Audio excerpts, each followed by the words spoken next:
Welcome back. ఈ లోక్సభ ఎన్నికలు సమీపిస్తున్నటువంటి వేళ ప్రధాని 10 రోజుల్లో 12 రాష్ట్రాల కేంద్రపాలిత ప్రాంతాల్లో పర్యటించనున్నారు. సుడిగాలి పర్యటన చేయనున్నారు. ఇందులో 2 రోజులు తెలంగాణలో, నిన్న ఆల్రెడీ ఆదిలాబాద్ లో పర్యటించిన విషయం మనకు తెలిసిందే. పలు ప్రారంభోత్సవాలు, శంకుస్థాపనలు చేశారు. అండ్ నిన్న ఆదిలాబాద్ సభ వేదికగా ఏదైతే సీఎం రేవంత్ రెడ్డి గారు మాట్లాడారో, అంటే కేంద్రం ముఖ్యంగా ప్రధాని మోదీ పెద్దన్న అన్నటువంటి కామెంట్స్ అనేవి ప్రస్తుతం రాష్ట్రంలో చర్చనీయాంశంగా ఉంది అని చెప్పొచ్చు. ఎందుకంటే కొన్ని రోజుల క్రితం ప్రధానికి సంబంధించి, కేంద్ర ప్రభుత్వానికి సంబంధించి పలు విమర్శలు చేసినటువంటి క్రమంలో, గుజరాత్ మోడల్ కు సంబంధించి కూడా విమర్శలు చేసినటువంటి క్రమంలో ఇప్పుడు తెలంగాణను గుజరాత్ మోడల్ గా తీర్చిదిద్దాలి అని అంటే మీ సహకారం అవసరము, మీరు పెద్దన్న లాగా అని చేసినటువంటి వ్యాఖ్యలకు సంబంధించి అటు బీఆర్ఎస్ నుంచి కావచ్చు, అదేవిధంగా విమర్శలు వస్తున్నటువంటి క్రమం కనిపిస్తుంది. అట్ ద సేమ్ టైం సెంట్రల్లో ఖచ్చితంగా బీజేపీని దించి ఇండియా కూటమి అధికారంలోకి రావాలి, కాంగ్రెస్ అంటోంది ఖచ్చితంగా గద్దె దించుతాము, పాలన బాగలేదు, అవినీతి అది ఇదని పలు రకాల విమర్శలు చేస్తున్నటువంటి క్రమంలో ఈ వ్యాఖ్యలు ఎంతవరకు కాంగ్రెస్ ను ఇబ్బందిలో పెట్టేటువంటి అవకాశాలు కనిపిస్తున్నాయన్న చర్చ కూడా నడుస్తోంది. అండ్ వీటితో పాటు ఆ తర్వాత జరిగిన విజయ్ సంకల్ప్ సభలో బీజేపీకి సంబంధించి అటు కాంగ్రెస్ బీఆర్ఎస్ రెండింటికి సంబంధించి ప్రస్తుతం నడుస్తున్నటువంటి కాళేశ్వరం ఇష్యూకు సంబంధించి గత ప్రభుత్వం కుంభకోణం చేస్తే దానికి సంబంధించి ఇప్పుడున్నటువంటి కాంగ్రెస్ ప్రభుత్వం దాస్తోంది, మీరు తిన్నారు ఇక మేము తింటాము, జూటు లూట్ అన్నటువంటి పదాలు వాడి మాట్లాడినటువంటి క్రమం అయితే చూసాము. అధికారంలోకి బీజేపీ వస్తేనే రాష్ట్ర అభివృద్ధి సాధ్యం అనేది మాట్లాడినటువంటి క్రమం కూడా మనం చూసాం. మరి గెస్టులు రెడీగా ఉన్నారు, మాట్లాడదాం. హర్షవర్ధన్ రెడ్డి గారు కాంగ్రెస్ అధికార ప్రతినిధి, అల్జాపూర్ శ్రీనివాస్ గారు బీజేపీ సీనియర్ నాయకులు, ఉప్పాల లక్ష్మణ్ గారు సీనియర్ జర్నలిస్ట్. నమస్తే అండి, వెల్కమ్ టు ద డిబేట్. నమస్తే అండి. హర్షవర్ధన్ రెడ్డి గారు గుడ్ మార్నింగ్. జోష్నా గారు గుడ్ మార్నింగ్ అండి. అంటే సఖ్యత ఉండాలి రాష్ట్రానికి కేంద్రానికి అనేది డౌట్ లేదు. గత ప్రభుత్వానికి సంబంధించి అటువంటిది లేదని పలుసార్లు మీరు విమర్శలు చేశారు, ఓకే.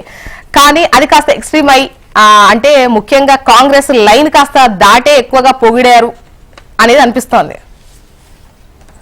అంటే ఒక ముఖ్యమంత్రిగా రేవంత్ రెడ్డి గారు, ఒక ప్రధానమంత్రి గారు ఉన్నటువంటి డయాస్ ఏదైతే ఉందో దాంట్లో షేర్ చేసుకుంటున్నప్పుడు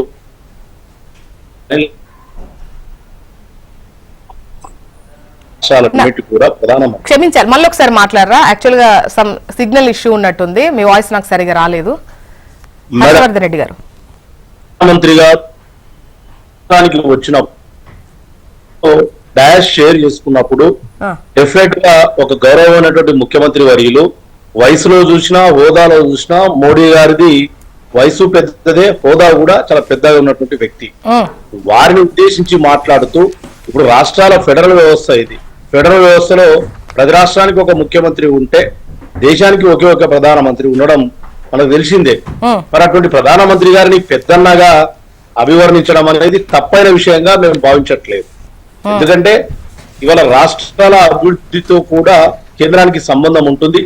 కొన్ని ఉమ్మడి జాబితాలో ఉంటాయి, కొన్ని ఓన్లీ అంటే ప్రత్యేకంగా కేంద్ర ప్రభుత్వ చేతిలో ఉంటాయి, కొన్ని రాష్ట్రాల అభ్యర్థనను బట్టి కేంద్ర ప్రభుత్వాలు ఇచ్చే నిధులకు సంబంధించిన అంశం కూడా ముడిపడి ఉంటుంది. వీటన్నింటినీ క్రోడీకరించి గౌరవనీయులైన ముఖ్యమంత్రి గారు ఆ పదాన్ని వాడిండు. ఇక మీకెట్లుందంటే గతంలో 10 ఏళ్ల పాటు అవసరం ఉన్నప్పుడు తిట్టడము, ప్రధానమంత్రిని కూడా తులనాడడం విన్నోళ్ళు కాబట్టి సడన్ గా పెద్దన్న పాత్ర అనేసరికి ఒక చర్చకు ఇది అంశంగా ఉపకరిస్తుందేమో కానీ రేవంత్ రెడ్డి గారు ఒక మర్యాద పూర్వకం, మేము కాంగ్రెస్ పార్టీ మా రాహుల్ గాంధీ గారిని ప్రధానమంత్రి చేయాలని దృఢ నిశ్చయంతో ఉన్నటువంటి కార్యకర్తలం. రేవంత్ రెడ్డి గారు కూడా దానిలోనే నిమగ్నమై ఉన్నారు.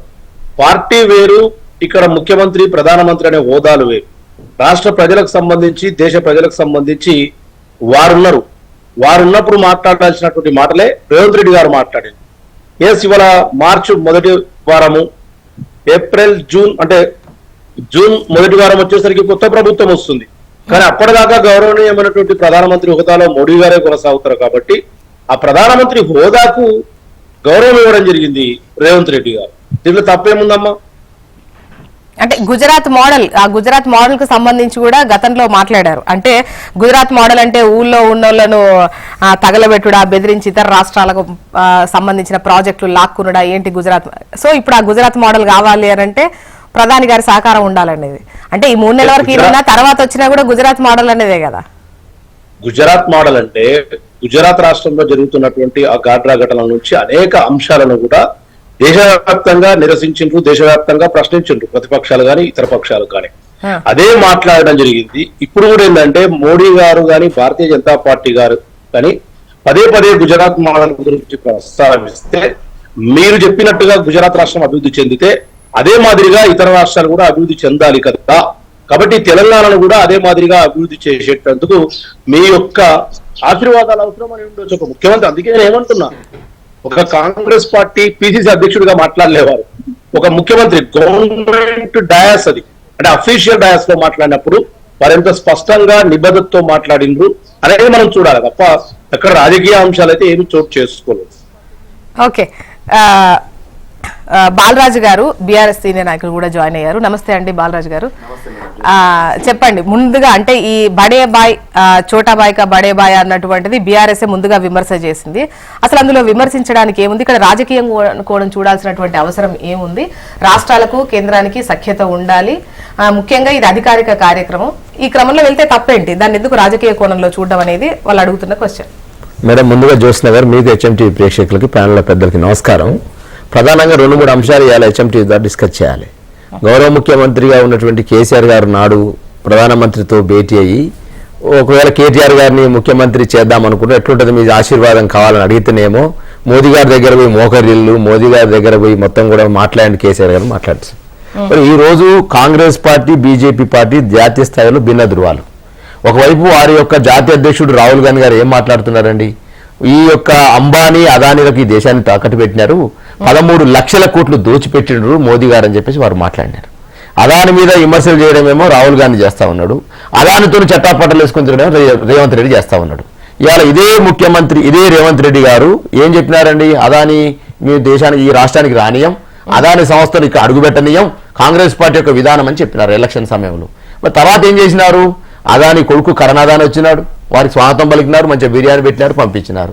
ఎంబటి ఇక్కడ అదాని కరుణాదాని రాగానే ఫస్ట్ మోదీని కలిసినారు. అక్కడ మోదీని కలగానే రే బాబు కరుణాదాన్ని తోలుతున్నా, నువ్వు రిసీవ్ చేసుకోవాలని చెప్పింది మోదీ. ఎంబటి కరుణాదాన్ని రిసీవ్ చేసుకొని మంచిగా బిర్యానీ పెట్టి పంపించారు. ఎంబటి తర్వాత అమిత్ షాని పోయి కలిసినారు. సార్ మీరు చెప్పినట్టు చేశాను సార్, నేను మీరు ఎట్లా చెప్తే అట్లా చేశాను, కరుణాదాన్ని రిసీవ్ చేసుకున్నాను, కరుణాదాన్ ప్రాజెక్టులు ఆమోదించినాను, మీరు కూడా మాకు సహకరించాలి. నోటు కేసు ఏదైతుంది కదా మేడం, ఓటుకు కేసు ఎప్పుడు సుప్రీంకోర్టులో పెండింగ్ ఉంది, దయచేసి నన్ను ముఖ్యమంత్రి పేరు నుంచి పోవద్దని చెప్పేసి రిక్వెస్ట్ మొదలుపోయినా మేడం. ఇది పెద్ద అన్న చిన్న అన్న ఎందుకు వచ్చింది అనుకుంటు మీరు? అసలు కాంగ్రెస్ పార్టీ విధానం కాదు. రేవంత్ రెడ్డి జైలు పోకుండడం కోసం మోదీని, అమిత్ షాను మొఖాల మీద పడేటువంటి ప్రయత్నం ఇది. ఈ ప్రయత్నం భాగంగానే ఈ రకమైన ప్రయత్నాలు చేస్తూ ఉన్నారు. ఏంటంటే ఇలా అదాన్ని ఒకవైపు రాహుల్ గాంధీ గారు జోడో యాత్ర చేస్తూ ఉన్నారు. అక్కడ ఉన్న పత్రికా విలేకరులు అడిగారు జర్నలిస్టులు, సార్ ఏం సార్ మరి మీ ముఖ్యమంత్రి మొత్తం కూడా ముఖ్యమంత్రులంతా చట్టపట్టలు వేసుకుని తిరుగుతూ ఉన్నారు, మరి మీరేమో ఇలా అదాన్ని విమర్శిస్తూ ఉన్నారు, మీ ముఖ్యమంత్రి రేవంత్ రెడ్డి చట్టపట్టలు తిరుగుతున్నారంటే సపోర్ట్ చేయకపోయింది. అదేవిధంగా చిదంబరం గారు, అదేవిధంగా యొక్క మహిళా నేత ఇంకో అతను కూడా ప్రెస్ మీట్ లో ఉన్నది ఆయిల్ ఇండియా ఆఫీస్ లో, ఆమె కూడా ముఖం చాటేసుకుని వెళ్ళిపోయింది. అంటే ఇలా రేవంత్ రెడ్డి తీరెట్టుందంటే ఒకవేళ కాంగ్రెస్ పార్టీలో ఉన్న ముఖ్య నాయకత్వం నన్ను ఒకవేళ ముఖ్యమంత్రి నుంచి తప్పించినా, ఒకవేళ కాంగ్రెస్ పార్టీలో ఉన్న మంత్రులు కానీ ఎమ్మెల్యేలు ఎవరన్నా నాకు వ్యతిరేకంగా గ్రూప్ కట్టినా, నేను మోదీ దగ్గర పోతా ఏమనుకుంటారని బెదిరిస్తున్నాడు అంటారు. నేను ఇలా ఇవన్నీ ఇలా వీళ్ళేదో గవర్నమెంట్ సహకరిస్తున్నాయి, ఇదంతా చేస్తున్నాయి, కానీ 100% రేవంత్ రెడ్డి గారు ఇలా కాంగ్రెస్ పార్టీని బ్లాక్ మెయిల్ చేస్తా ఉన్నాడు. ఒకవేళ మీరు ఎవరినైనా ఎంకరేజ్ చేస్తే ఇప్పుడు జగ్గారెడ్డి లాంటి వాళ్ళు, కోమరెడ్డి వెంకటరెడ్డి లాంటి వాళ్ళు, మల్లు బట్టికుమార్ లాంటి ఉత్తమ్ కుమార్ రెడ్డి, వీళ్ళు కాంగ్రెస్ పార్టీ రక్తం, వీళ్ళు ఇలా తెలుగు రక్తం, ఇది తెలుగు కాంగ్రెస్ రక్తం ఇది. కాబట్టి తెలుగు కాంగ్రెస్ ఇక్కడ అధికారిక కార్యక్రమం వెళ్లారు, ఆ క్రమంలో మాట్లాడారు, రాష్ట్రానికి సహకరించమని అడిగారు. అందులో తప్పు పట్టాల్సినటువంటి అంశం ఏముంది? అంటే ఏదో విడిగా ఇప్పుడు విజయ సంకల్ప సభకెళ్ళి మాట్లాడితే అనుకోవచ్చు, ఇక్కడ అధికారిక కార్యక్రమం. ఇప్పుడు బడే సాబు అనేవాడు ఇప్పుడు నువ్వు పెద్దన్న పాత్ర పోషించాలన్నప్పుడు మరి నిన్న ఎడిపోయిందమ్మా చేవేళ్లలో పెట్టినప్పుడు, చేవేళ్ల సభలో ఏం మాట్లాడాడు? గుజరాత్ మోడల్ అంటే ఇదేనా అని అన్నారు. ఈ రకంగా చేస్తారని చెప్పేసి మాట్లాడు. జ్యోత్స్న గారు 2 అంశాలు ఇలా స్పష్టంగా ప్రధానంగా హెచ్ఎంటీ ద్వారా డిస్కస్ చేయాల్సిన అవసరం ఉంది. ఇలా రేవంత్ రెడ్డి గారు ఓటుకు నోటు కేసును తప్పించుకోవడం కోసం ఒక ప్రయత్నం, అదాని సంస్థలను ఇందులోకి పెట్టుబడులు స్వీకరించడం 2వ అంశం. ఇవాళ పెద్ద ఎత్తున రేవంత్ రెడ్డి గారు ఏదైతే 2 నాలుకల ధోరణి, ఇప్పుడు గురువు ఉన్నారు కదా, గురువు ఏదైతే చేస్తాడో శిష్యుడు అదే చేస్తాడు. కాబట్టి 100% రేవంత్ రెడ్డి సర్కారులో లుకలుకలు ఉన్నాయని చెప్పేసి మోదీతో సంభాషణ అర్థమైపోయింది. రేవంత్ రెడ్డి సర్కారు కాంగ్రెస్ మిలాఖత్ ప్రధాని టూర్ తో బట్టబయలైందని చెప్పేసి అటు బీఆర్ఎస్ అంటోంది. శ్రీనివాస్ గారు చెప్పండి, బీజేపీ కాంగ్రెస్ మిలాఖత్ అనేది ప్రధాని టూర్ తో బట్టబయలైంది అని బీఆర్ఎస్ నేతలు అంటున్నారు. బీఆర్ఎస్ వాళ్ళకి ఏముంది, ఏదైనా మాట్లాడతారు. వాళ్ళకి తెలియదా ప్రజాప్రభుత్వం, కేంద్రంలో ఉన్న ప్రభుత్వం పెద్ద ప్రభుత్వం అని చెప్పి పెద్ద అని అంటారు, పెద్ద కుర్చీ అంటారు, ఢిల్లీ అంటే పెద్ద సర్కార్ అంటారు, రాష్ట్రాల్లో చిన్న సర్కార్. ఇది రెండు ప్రభుత్వాలు కలిసి పనిచేయాల్సినటువంటి ఒక పరిపాలన భాగంగా ఇవన్నీ కూడా పదవులు ఉన్నాయి. ఈ యొక్క ఆర్గనైజ్ చేసుకునే రాజ్యాంగం ద్వారా దాన్ని అనేక సార్లు మీరు కూడా మాట్లాడినారు కదా. మోదీ గారిని పిలిచి మోదీ గారు అని చెప్పేసి అనేక రకాలుగా మిషన్ భగీరథ పేరు మీద కావచ్చు, లేకుంటే సందర్భంలో కావచ్చు, లేకుంటే నోట్ల రద్దు గురించి కావచ్చు, అనేక సందర్భాల్లో అనేక రకాలుగా మీరు పొగిడినారు కదా. అయితే ఒకటైపోయామా? ఒకటి కాలేదన్న విషయం, ఒకటి కాదన్న విషయం రుజువైంది కదా ఎలక్షన్లలో. మీ పార్టీ వేరు, మీ ఎలక్షన్ వేరు, మా ఎలక్షన్ వేరు అని చెప్పేసి పరిపాలన భాగంగా కేంద్ర ప్రభుత్వం పెద్దన పాత్రనే ఉంటది ఎప్పటి కూడా. ప్రభుత్వంలో ఏ పార్టీ ఉన్నా గాని కింద రాష్ట్రంలో ఇంకో పార్టీ ఉండవచ్చు, కానీ ఆ యొక్క బంధం, ఆ యొక్క ప్రోటోకాల్ అనేది పెద్ద చిన్న ఉండనే ఉంటది. పెడార్థాలు తీయడం, బదనాం చేసే ప్రయత్నం చేయడం, లేకుంటే పనులు జరుగుతూ ఉంటే ఈర్షతోని ఇటువంటి మాటలు, ఆరోపణలు, ఆధారాలనే ఆరోపణలు చేయడం వల్ల ఆ పార్టీ ఇంకా ఇంకా ప్రజల్లో విరక్తి చెందే విధంగా ఉంటుంది తప్ప వాళ్ళకి గెయిన్ అయ్యేది ఏముండదు. అయినా ఈ రాష్ట్రంలో ఇంకేముంటది? బీఆర్ఎస్ గురించి చెప్పండి. వాళ్ళకు ఈ యొక్క అస్తిత్వం ఉండదు. ఈ ఎలక్షన్ దక్షిణ భారతదేశంలో మీకేముంది? కేరళలో లేరు, తమిళనాడులో లేరు, ఆంధ్రప్రదేశ్ లో లేరు. బాలాజీ గారు ఈ రాష్ట్రాన్ని పరిపాలించినారు మీరు. ప్రతి గ్రామంలో అసలు టీఆర్ఎస్ తప్ప వేరే లేనట్టు దేశాన్ని పరిపాలిస్తారు సార్. దేశాన్ని పరిపాలిస్తారు 333 సీట్లతో. కేరళలో మీకు స్థానం లేదు, తమిళనాడులో స్థానం లేదు, కర్ణాటకలో అధికారం లేదు. అందుకే దక్షిణ తెలంగాణ చెప్తున్నాను.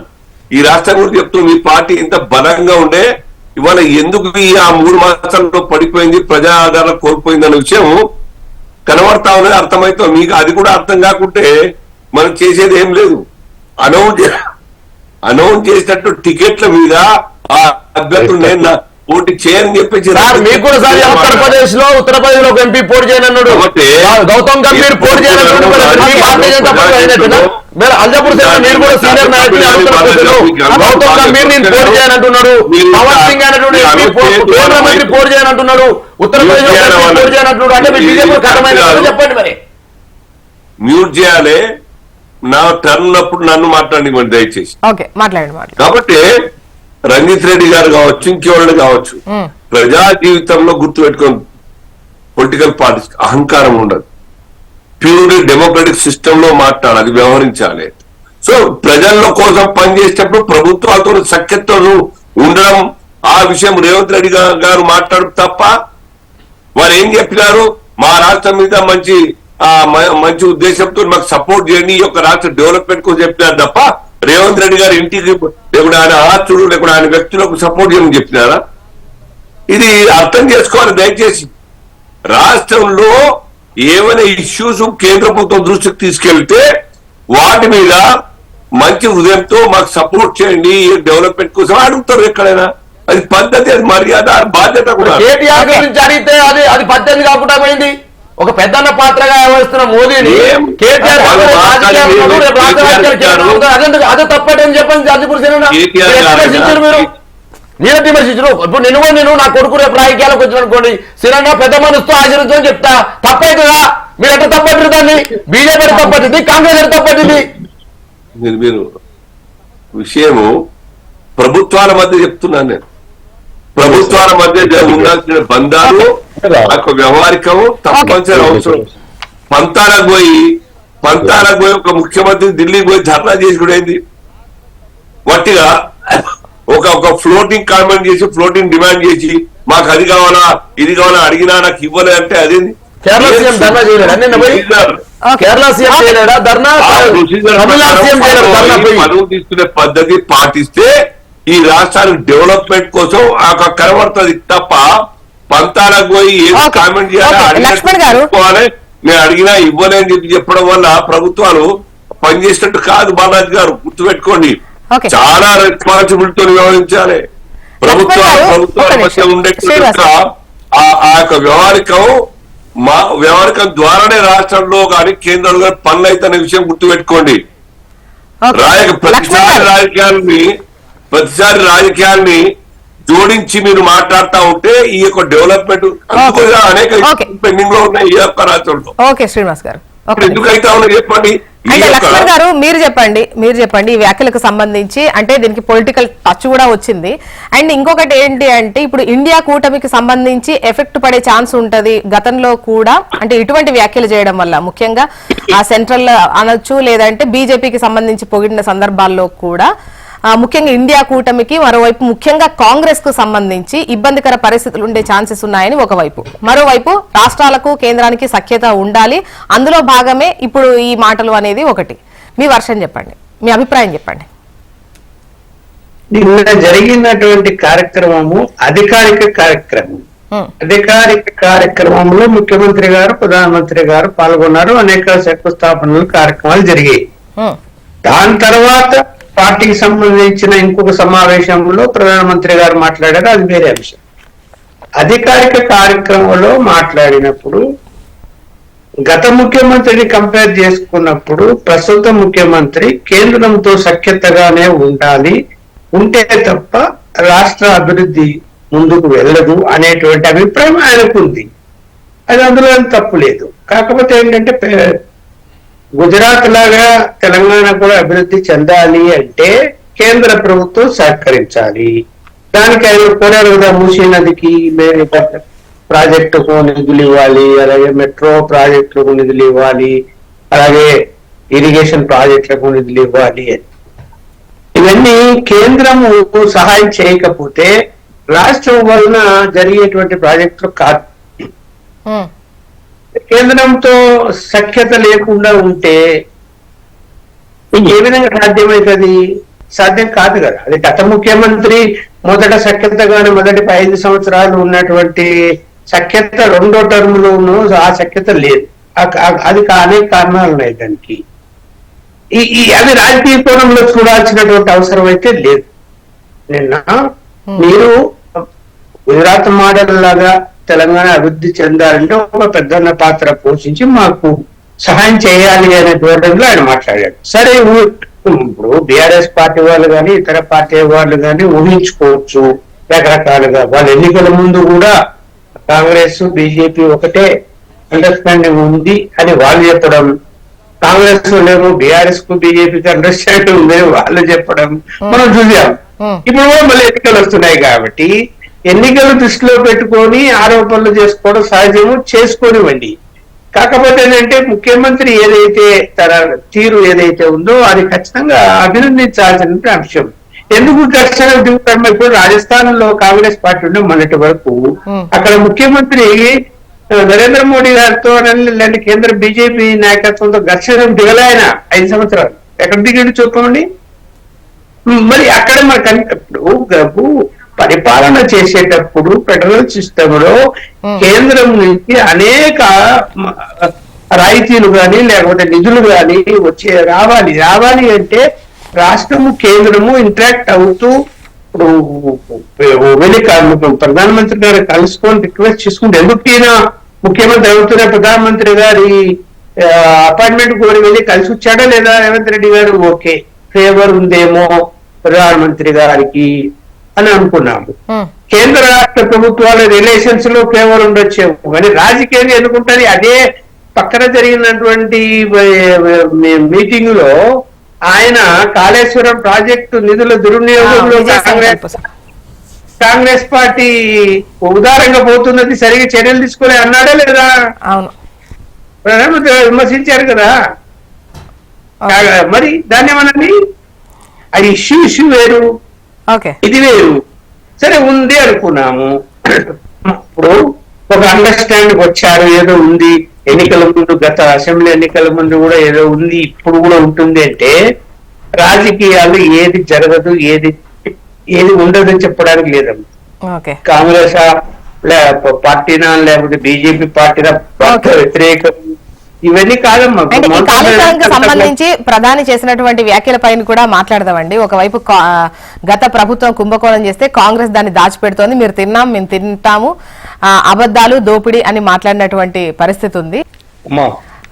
చెప్పండి, కాళేశ్వరానికి సంబంధించి గత ప్రభుత్వం కుంభకోణం చేస్తే మీరు దాచిపెడుతున్నారు. ప్రధానమంత్రి గారు అంటే ఢిల్లీలో ఉంటారు, మరి వారికి సమాచారం ఉందో లేదో తెలియదు, కానీ రాష్ట్రంలో ఉన్నటువంటి భారతీయ జనతా పార్టీ నాయకులకు మిగతా అందరికి కూడా మరి పేపర్లు చూస్తుంటారు, టీవీలు చూస్తుంటారు, సోషల్ మీడియా కూడా చూస్తుంటారు. ఎందుకంటే ఎన్నికల సమయంలో గౌరవనీయులైన మా రాహుల్ గాంధీ గారినే స్వయంగా మేడిగడ్డకు లేదా కాళేశ్వరానికి తీసుకెళ్లి అక్కడ జరిగినటువంటి అవినీతిని, అక్కడ లేనటువంటి నాణ్యతను కూడా ప్రపంచానికి చాటి చెప్పిన పార్టీ ఏదైతే ఉందంటే అది కాంగ్రెస్ పార్టీ, భారతీయ జనతా పార్టీ కాదు ఎక్కడ కూడా. నెక్స్ట్ ముఖ్యమంత్రి గారు రేవంత్ రెడ్డి గారు అయిన తర్వాత పార్లమెంటు సెషన్ల లోపలనే, అసెంబ్లీ సెషన్ లోపలనే కాళేశ్వరం మీదనే చర్చ జరిగింది. కాళేశ్వరంలో జరిగినటువంటి అవినీతి మీద చర్చ జరిగింది. కాళేశ్వరంలో జరిగినటువంటి నాణ్యత లోపం మీద చర్చ జరిగింది. ఇది గుర్తుంచుకోవాలి తెలంగాణ సమాజం, భారతీయ జనతా పార్టీ నాయకులు. ఇదే కాకుండా జ్యుడిషియల్ ఎంక్వైరీ అనౌన్స్ చేసిండ్రు. మా ఉత్తమ్ కుమార్ రెడ్డి గారు పవర్ పాయింట్ ప్రజెంటేషన్ కూడా చేసిండ్రు. అక్కడ జరిగినటువంటి ఆ నాణ్యత లోపించినటువంటి పనులు, ఆ కాంట్రాక్టర్లు ప్రభుత్వము కుమ్మక్కైన తీరు, ఇన్ని లక్షల కోట్లు వ్యర్థమైపోయిందని కాగిచ్చినటువంటి నివేదికను చర్చించిన పార్టీ కాంగ్రెస్ పార్టీ. 10 ఏళ్లలో కాగిచ్చినటువంటి రిపోర్ట్లు ఏవి కూడా చర్చకు పెట్టలే టీఆర్ఎస్, చర్చకు పెట్టమని డిమాండ్ చేయలే భారతీయ జనతా పార్టీ. కానీ ముఖ్యమంత్రి రేవంత్ రెడ్డి గారు అయిన తర్వాత కాగు రిపోర్టును అసెంబ్లీలో చర్చ పెట్టి ఆ కాళేశ్వరం మీద జరిగిన అవినీతిని తెలంగాణ ప్రజలకు, యావత్తు భారత ప్రజలకు తెలియజేసిన పార్టీ కాంగ్రెస్ పార్టీ అలా ప్రభుత్వంగా ఉంది.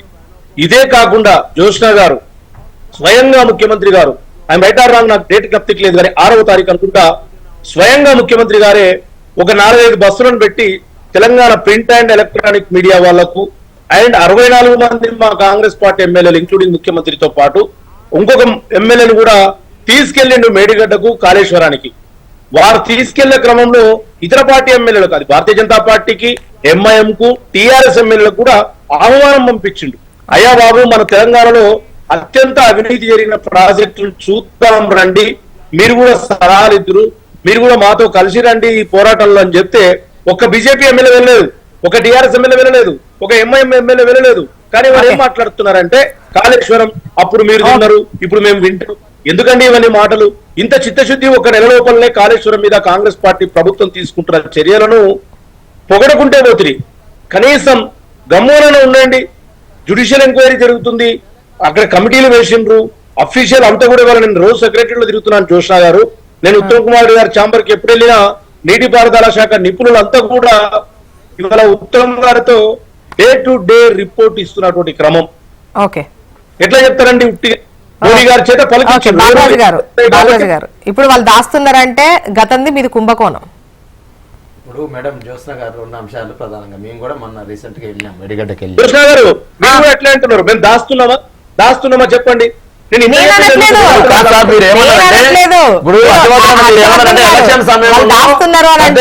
కారాలు మీరాలు బీరాలు పలికినారు సార్. సిబిఐ మోడీ చేత తప్పులు చెప్పిస్తుంది రాష్ట్ర భారతీయ జనతా పార్టీ. మోడీ గారు ఒక్క నిమిషం, ఇప్పుడు హర్షవర్ధన్ గారు అది నేనన్నది కాదు, వాళ్ళు దాస్తున్నారన్నది కాదు, దానిపైన మాట్లాడమని చెప్తున్నా. జ్యోత్స్న గారు సిట్టింగ్ జడ్జితో విచారణ చేయమని, ఏదైనా ఆధారాలు ఉంటే బయట పెట్టమని అసెంబ్లీ సాక్షిగా మాజీ మంత్రివర్యులు ఒకవైపు కేటీఆర్ గారు, హరీష్ రావు గారు గంటాపదంగా చెప్పినారు మేడం. ఇప్పటికి 80 రోజులు అవుతుంది మేడం. మీరు ఏనుగు కాదు ఎలక పిల్లని కూడా తీయలేరు అంటూ నేను ఇలా అందులో జరిగితేగా తీసేది. కేంద్రం కూడా ఏమంటుంది మేడం? మోదీ వచ్చినారు, ఏటీఎం అన్నారు, నిర్మలా సీతారామన్ వచ్చినారు, ఏటీఎం అన్నారు, నితిన్ గడ్కరీ వచ్చినారు, ఏటీఎం అన్నారు. ఎలకనన్నా తీసిరా మేడం? ఏనుగు పట్టుగా ఎలకనన్నా తీసిరా? ఎలక తోక కూడా తీయలేరు కాళేశ్వరంలో ఏం జరగలేదు మేడం. వీళ్ళు ఏంటంటే ప్రజలకు బీఆర్ఎస్ పార్టీని, కేసీఆర్ నాయకత్వాన్ని, జరిగినటువంటి అభివృద్ధిని అబాస్పాలు చేసే కుట్రలో భాగంగానే ఇవన్నీ చేస్తున్నారు తప్ప ఏం జరగలేదు. 40,300 కోట్లు మేడం. 2007లో వీళ్ళు జీవో తీసి 124 జీవో తీసి ఈ ప్రాణాయిత చేవెళ్ల ప్రాజెక్ట్ ని ప్రారంభిస్తే 2007 నుంచి 2014 వరకు నిర్మాణ పనులు పూర్తి చేయండి ఎవరు? ప్రాజెక్ట్ ని ప్రారంభించండి ఎవరు? 2007లో 17,500 కోట్లతో ప్రారంభించిన ఈ ప్రాజెక్టు 2014 వరకు ఒక్క పని చేయకుండా 40,300 కోట్లు పెంచింది ఎవరు మేడం? 2014 ఎక్కడ, 2019 ఎక్కడ? ఈ 2 కాలంలో ఎస్టిమేషన్ పనులలో కావచ్చు, కాంట్రాక్ట్ పనులలో కావచ్చు, నిర్మాణం చేపట్టేటువంటి కూలీల పనుల విషయంలో కావచ్చు, మెటీరియల్ పనుల విషయంలో కావచ్చు రేటు పెరగదా మేడం? 40,300 కోట్ల నుంచి మీ 80,000 కోట్ల పెరిగింది. ఈ మీరు మేడం ఒక్క పని చేయకుండా 2007 నుంచి 2014 వరకు మీరు 17,000 కోట్లతో ప్రారంభించిన ప్రాజెక్టు 40,300 కోట్లు పెడుతున్నామో ఏం తప్పలేదు. కాంగ్రెస్ పార్టీ సుధపూస దూదమే. ఇప్పుడు బీఆర్ఎస్ పార్టీ ప్రారంభించిన మేడం మీరు నీళ్ళు ఇచ్చినా మేము 20 లక్షల ఎకరాలు నీళ్ళు ఇచ్చినాం మేడం. 17 లక్షల ఎకరాలు స్థిరీకరించిన ఆయకట్టు, తర్వాత 3,60,000 ఎకరాలు కొత్త ఆయకట్టు నీరు ఇచ్చినాం తెలంగాణ ప్రభుత్వం కేసీఆర్ నాయకత్వంలో. మేడం వీళ్ళు కాళేశ్వరం అదే కాళేశ్వరంలో ఎన్ని ప్రాజెక్టులు ఉన్నాయో తెలుసా, ఎన్ని బ్యారేజీలు ఉన్నాయో తెలుసా, ఎన్ని కిలోమీటర్ల కాలువలు ఉన్నాయో తెలుసా, ఎన్ని కిలోమీటర్ల సొరంగాలు ఉన్నాయో తెలుసా, 2,300 కిలోమీటర్ల అతర్గత సొరంగాల కాలువలు, 1,531 కిలోమీటర్ల బయటి కాలువలు, 15 రిజర్వాయర్ మేడం. అత్యధికంగా మల్లన్న సాగర్ రిజర్వాయర్ 50 టీఎంసీలు మేడం. వీళ్ళు 3 టీఎంసీలు 2 టీఎంసీలు కడితేనే సంవత్సరాలు గడిపి మేడం. నాగార్జున సార్ కడతానికి 15 ఏళ్ళు, సింగూరు కట్టేందుకు 14 ఏళ్ళు, ఏ ప్రాజెక్ట్ 14-13 ఏళ్ళు కట్టారు. మేము కట్టాం 3 సంవత్సరాల్లో. ఈ తెలంగాణ రైతాంగానికి, ఈ తెలంగాణ ప్రజల సాగునీరు తీర్చాలని, సాగునీరు కష్టాలు తీర్చాలని కేసీఆర్ నాయకత్వంలో ప్రయత్నం చేస్తే కేసీఆర్ గారి ప్రభను తుడిపేయాలని ఏం చేస్తున్నారండి? తెలుగు తల్లిని మీ తెలంగాణ తల్లి మేము పెడితే తెలుగు తల్లి ముద్దుకుంటుందని రేవంత్ రెడ్డి మాట్లాడుతాడు. అయ్యో ఏందండి రేవంత్ రెడ్డి గారు చెప్పే మాట్లాడి, అయ్యో కుమారి ఆంటీ ఒక్కరు టీడీపీ కోటేస్తామనగానే న్యాయం చేస్తావు, కానీ మా తెలంగాణ నిరుద్యోగులు 46 జీవో తీసేయాలని కొట్లాడుతున్నారు మేడం. 46 జీవో తీసేయాలని కొట్లాడితే ఆ గురించి మాట్లాడు. నేను ఈ రేవంత్ రెడ్డి సర్కార్ తుగ్లక్ సర్కార్ ఎందుకంటుందంటే 13,000 కోట్లు అప్పు చేసి ఒక్క పథకం అమలు చేయలేదు మేడం. ఒక్క నోటిఫికేషన్ ఉద్యోగాలు ఇచ్చింది మేడం. ఎంత దుగ్లక్ ప్రభుత్వం అంటే నోటిఫికేషన్ లేకుండా ఉద్యోగాలు నింపుతారా మేడం? నోటిఫికేషన్ లేకుండా ఉద్యోగాలు నింపుతారా అంటే హెచ్ఎంటీవీ ద్వారా చెప్తాను ప్రయాణికానికి వేసిన ఉద్యోగాల్ని రేవంత్ రెడ్డి 30,000 ఉద్యోగాలు మేడం మేము వేసినాం. 1,50,000 ఉద్యోగాలు మేము నింపినాం. హర్షవర్ధన్ రెడ్డి గారు ఈ ఆటలు చెల్లవిగా మేడం. ఒక్క నిమిషం ఇంకెప్పుడు కంక్లూడ్ 500 రూపాయల గ్యాస్ అన్నారు మేడం. 1,24,00,000 గ్యాస్ కనెక్షన్ ఉన్నాయి మేడం. 40 లక్షలు కట్టిస్తారు మేడం. హైదరాబాద్ లోనే 48 లక్షల మంది ఇవాళ 200 యూనిట్లు వాడుకునే వాళ్ళు ఉన్నారు. 11 లక్షలకి ఇచ్చేసి తుడిపేస్తుంది మేడం. అంటే కాంగ్రెస్ పార్టీ అందరికి ఇస్తాం, ఎలక్షన్ హామీ మేడం, కండిషన్ అప్లై అందరికి ఇయ్యం అనేటువంటి ఆలోచన చేస్తా ఉన్నారు. గ్యాస్ అందరికి ఇస్తాం కానీ అందరికి ఇయ్యం. తెల్ల రేషన్ కార్డు ఎక్కడ ఇస్తున్నారు? తెల్ల రేషన్ కార్డు ఎంత ఉన్నాయి గురు? 93 లక్షలు ఉన్నాయి. 93 లక్షలు ఉంటే 40 లక్షలు ఇస్తే ఎవరికి ఇచ్చినట్టండి? అంటే గ్యాస్ అందరికి ఇస్తాం, కండిషన్ అప్లై అందరికి ఇయ్యం. గృహజ్యోతి 2 యూనిట్ అందరికి ఇస్తాం, కాంగ్రెస్ కండిషన్ అప్లై అందరికి ఇయ్యం. రుణమాఫీ అందరికి చేస్తాం, కండిషన్ అప్లై అందరికి చేయం. కాంగ్రెస్ పార్టీ ఎలక్షన్ మేనిఫెస్టోలో కింద నోట్ అనుకోవాలి ప్రజల పాపం కండిషన్ అప్లై అనేది. అంటే అన్ని హామీలు ఇస్తాం, అందరికి ఇస్తాం. ఒక్క నిమిషం శ్రీనివాస్ గారు ఈ ఎన్నికలు వచ్చినప్పుడే ఈ కాళేశ్వరం గురించి మాట్లాడతారు తప్ప దాని గురించి గతంలో గానీ మీరు కూడా ఏం పెద్ద స్టెప్ తీసుకున్నటువంటి ఇది లేదు. కేవలం దీన్ని రాజకీయ కోణంలోనే విమర్శల పాలు చేయాలనే మాట్లాడుతున్నారు. అండ్ ఇప్పుడు గత ప్రభుత్వాన్ని ఇప్పుడు ఉన్నటువంటి ప్రభుత్వాన్ని కావాలని బూచిగా చూపిస్తున్నారు ఈ ఎన్నికల టైంలో. ఇప్పుడు మోదీ గారు మాట్లాడింది రేవంత్ రెడ్డి గారికి సపోర్ట్ గానే మాట్లాడారు. అదే ఇద్దరు ఒకటే. కాంగ్రెస్ పార్టీకి కాంగ్రెస్ ప్రభుత్వానికి ఆ కాళేశ్వరం మీద చిత్తశుద్ధి ఉన్నట్టయితే అది తొందరగా డిస్పోజ్ చేయండి. సపోర్ట్ ఎట్లయితుందండి? బీఆర్ఎస్ కాంగ్రెస్ లో నైజం ఇదే, 2 అబద్ధాలు దోపిడీ అని మాట్లాడారు. ఆ సపోర్టా? అదే చెప్తున్నాం కదా, అబద్ధాలు కాంగ్రెస్ రేవంత్ రెడ్డి గారు కాదు, కాంగ్రెస్ పార్టీ ఒక నీతి గత అనేక సంవత్సరాల నుంచి దశాబ్దాల కాలంగా చూస్తా ఉన్నాం మనం. కనీసం ఒక యంగ్ టర్క్ సీఎం యొక్క రాష్ట్రానికి వచ్చినారు. అనేక సంవత్సరాలుగా కాంగ్రెస్ కాకుండా అపోజిషన్ పార్టీలో ఉన్నటువంటి వ్యక్తి ఆ యొక్క భావజాలం ఉండి ఉంటది. కాబట్టి అటువంటి ఒక వ్యక్తిత్వం పని ద్వారా చూపించాడని చెప్తా ఉన్నాం మనం. తప్పులేదు, ఎంకరేజ్ చేస్తా ఉన్నారు మోదీ గారు. వాస్తవాన్ని బయటకు తీయడంలో మీ వంతు కృషి చేయండి, బయటికి తీయండి. అవినీతి అక్రమాల యొక్క ఆరోపణలు కాదు, అవి వాస్తవాలని చెప్పేసి ఆధారాలు బయట పెట్టాల్సింది రాష్ట్ర ప్రభుత్వం, కేంద్ర ప్రభుత్వం కాదు. రాష్ట్ర ప్రభుత్వం ఇనిషియేటివ్ లేకుండా, రాష్ట్ర ప్రభుత్వం చొరవ లేకుండా ఏ పని కూడా ఇటువంటి విషయాలు జరగదన్న విషయం మీకు మాకు అందరికి తెలుసు. కాబట్టి ఆనాడు కూడా సిబిఐకి లెటర్ రాశారు రేవంత్ రెడ్డి గారు పిసిసి ప్రెసిడెంట్ గా ఉన్నప్పుడు. ఇవాళ మీ చేతిలో ఉన్నది. రాష్ట్ర ప్రభుత్వం ఆనాడు సపోర్ట్ చేయలేదు. రాష్ట్ర ప్రభుత్వం కన్సెంట్ లేదే సిబిఐ ఇన్వాల్వ్ కాదు.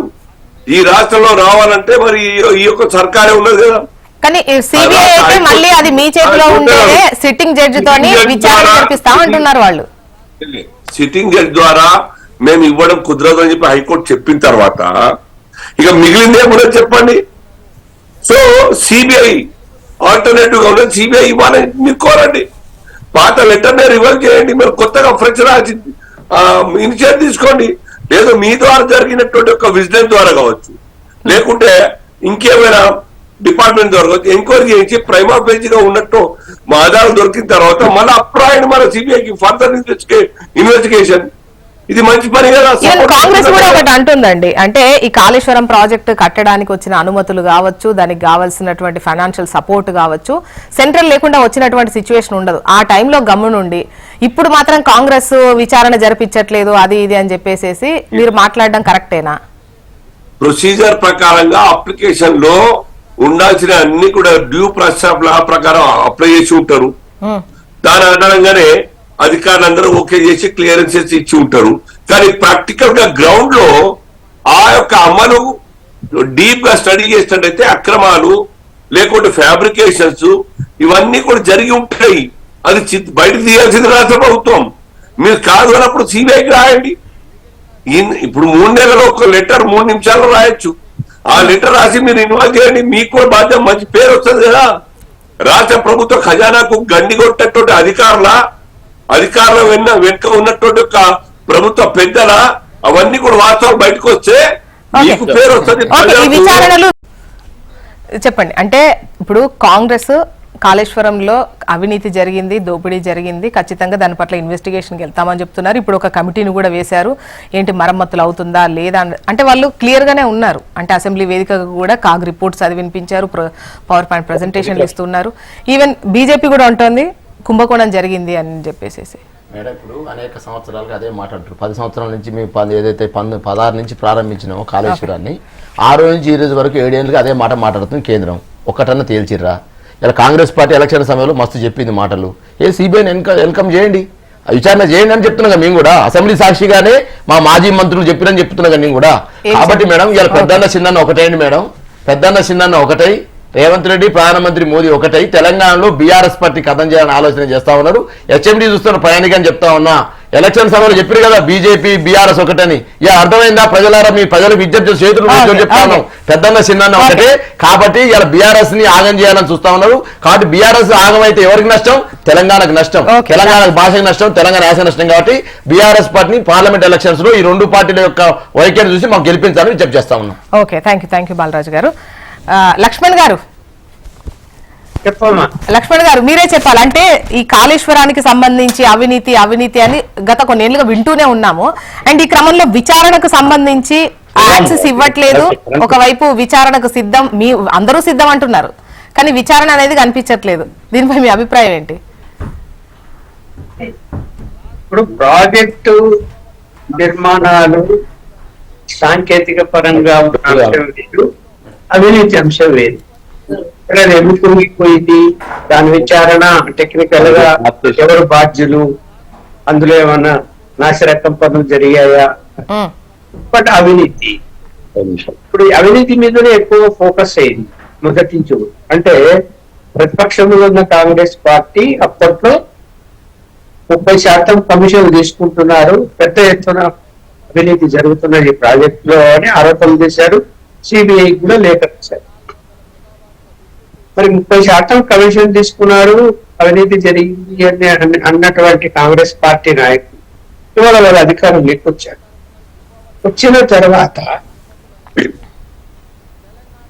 ఇప్పుడు అంత పెద్ద ఎత్తున అవినీతి జరిగి ఉంటే రాష్ట్ర ఇన్వెస్టిగేషన్ ఏజెన్సీలు ఏవైనా విజిలెన్స్ కావచ్చు, సిఐడి కావచ్చు, టాస్క్ ఫోర్స్లు కావచ్చు, అంత సులభంగా దాన్ని బయట పెట్టలేరు.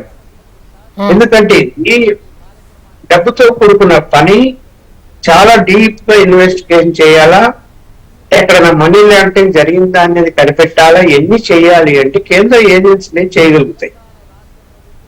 అంత నెట్వర్క్ వాళ్ళ చేతిలో ఉంటుంది.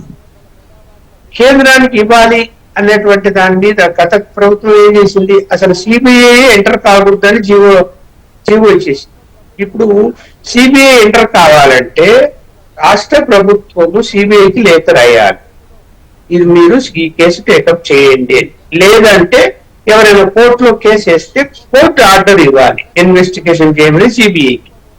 అందువల్ల ఈ 2 ఎవరైనా కోర్టులో వేసి కోర్టు ద్వారా సిబిఐ కింద పోవాలి, లేదంటే రాష్ట్ర ప్రభుత్వం రాయాలి. రాష్ట్ర ప్రభుత్వము గత ప్రభుత్వం సిబిఐ రాకూడదు, ఇది మేము అనుమతి లేకుండా అని చెప్పి ఇచ్చిన జీవోను ఈ ప్రభుత్వం ఇప్పటికీ ఉపసంహరించలేదు, అదే కంటిన్యూ అవుతున్నది. కాంగ్రెస్ ప్రభుత్వం. అది రెండో విషయం. ఇప్పుడు ప్రాజెక్ట్ లో అవినీతి జరిగింది, సాంకేతిక పరిణాంశాలు అవి టెక్నికల్ గా ఇన్వెస్టిగేషన్ చేయాలి, దాని మీద కమిటీ రిపోర్ట్ ఇస్తుంది, తర్వాత దాన్ని ఎలా కూలిపోయిన దాన్ని మళ్ళీ కట్టాలా, ఏం చేయాలి అన్నది, తర్వాత మిగతా పనులు ఎలా జరగాలి అన్నది, అది అంశం పూర్తిగా వేరు.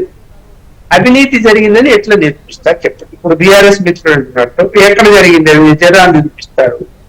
కాంట్రాక్టర్ ఇప్పుడు అవినీతి జరిగిందని ఇందులో లోతుకు వెళ్ళి అక్కడ ఏమేమి కట్టారు, ఏ యంత్రాలు కొన్నారు, వాటి విలువ ఎంత, ఏ కంపెనీ నుంచి కొన్నారు, సపోజ్ ₹1,00,000 అయ్యేటువంటి వస్తువు 10 లక్షలు బిల్లు పెట్టి ఉన్నారు అనుకోండి, దొరికిపోతారు అక్కడ.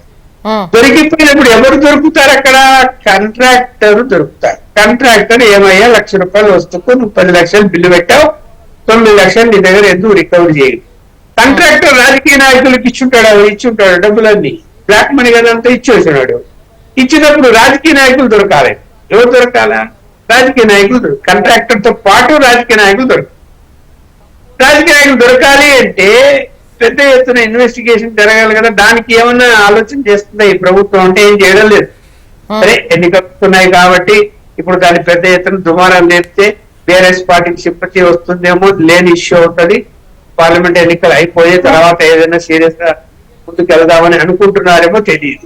అలా అనుకుంటే మంచిదే. అలా కాకుండా ముందే ఇది రాజకీయ కోణంలో విమర్శలు చేస్తున్నారనేది వాళ్ళ వర్షన్. ఆ తర్వాత ఏమంత దీన్ని పెద్ద పట్టించుకోరు. ఊరికి యాక్ట్ చేశారమ్మా. ఇప్పుడు అసెంబ్లీలో చెప్పారు, అక్కడ మేడిగడ్డకు పోయారు, హంగామా చేశారు, వాళ్ళు పోయారంటే బీఆర్ఎస్ వాళ్ళు పోయారు. ఇదంతా పబ్లిసిటీకి అక్కడ అవినీతి జరిగిందన్న కాంగ్రెస్ పార్టీ చూడు అవినీతి జరిగిందని చెప్పుకోవడానికి పబ్లిసిటీ లేదు, ఏమీ జరగలేదు చూడు అక్కడ. అది సాంకేతిక పరంగా ఆ విధంగా ప్రాజెక్ట్ లో కట్టేటప్పుడు కొన్ని కూలిపోతాయి, కొన్ని ఇబ్బందులు వస్తాయి. గతంలో అనేక ప్రాజెక్టులు కూడా ఇలాగే జరిగాయి.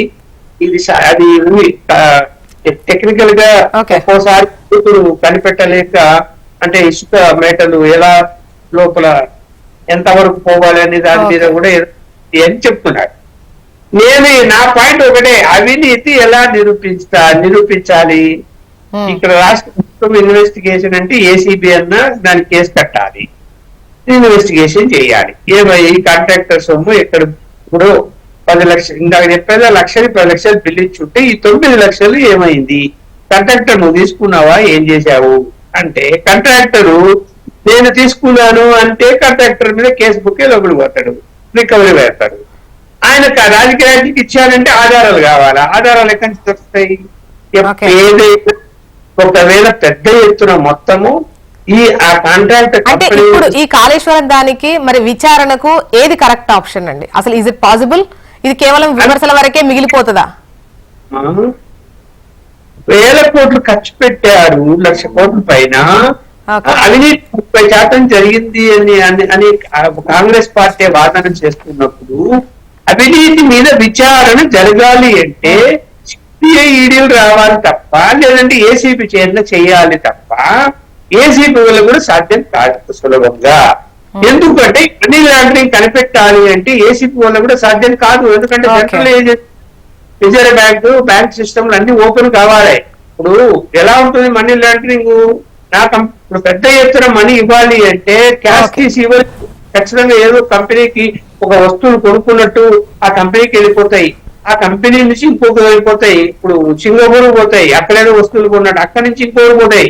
తర్వాత చివరికి ఎవరికి అందాలను వాళ్ళకి సంబంధించిన బినామీల అకౌంట్లోకి వస్తాయి. దీన్ని మనీ లాండరింగ్ అంటారు. ఇది కనిపెట్టాలంటే సెంట్రల్ ఏజెన్సీల వల్ల సాధ్యమవుతుందా, రాష్ట్ర ఏజెన్సీల వల్ల సాధ్యమవుతుంది కాదు కదా. మరి ఎందుకు ప్రభుత్వము దీని మీద అంత పెద్ద ఆరోపణ ఏజెన్సీలకు ఇవ్వడం లేదు? ఇది బయటికి రావాలన్నా వద్దా చెప్పండి. చూడాలి మరి ఇది విమర్శల వరకే ఉంటుందా, ఏదైనా అంటే సెంట్రల్ ఏజెన్సీకి ఇస్తారా, లేదంటే సిట్టింగ్ జడ్జికి సంబంధించి అయితే ఇప్పుడైతే దానిపైన ఒక క్లారిటీ వచ్చినటువంటి అవకాశం అయితే లేదు. చూద్దామండి ఏం జరుగుతుంది. And thank you so much అండి డిస్కషన్ లో పార్టిసిపేట్ చేసినందుకు. లక్ష్మణ్ గారు, శ్రీనివాస్ గారు, హర్షవర్ధన్ రెడ్డి గారు, థ్యాంక్ యూ అండి. ఇది వాళ్ళ న్యూస్ అనాలిసిస్. చూస్తూనే ఉండండి హెచ్ఎం టీవీ. వార్త ఆగదు, నిజం దాగదు.